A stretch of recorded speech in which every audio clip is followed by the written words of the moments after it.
प्रशांत महासागरात दोन महाशक्तींमधील तणाव सातत्याने वाढताना दिसतोय। चीन आणि रशियाने नुकत्याच केलेल्या कारवाईला अमेरिकेने प्रत्युत्तर दिलाय। अमेरिकेने जपानच्या समर्थनार्थ अत्यंत घातक असं B-2 बॉम्बर उतरवलाय। अमेरिकेचे B-2 bomber east China C भागात जपानच्या F-35 आणि F-15 सह एकूण 10 लढाऊ विमानांसोबत गस्त घालताना पाहायला मिळालं। चीन आणि रशियाच्या संयुक्त हवाई गस्तीनंतर अमेरिका आणि जपानने ही गस्त घातली आहे।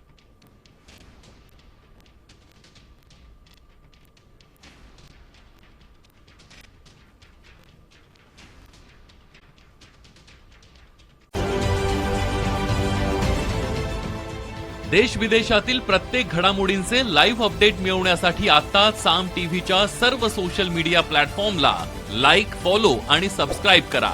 तसंच सर्व नोटिफिकेशनसाठी बेल आयकॉन प्रेस करायला विसरू नका।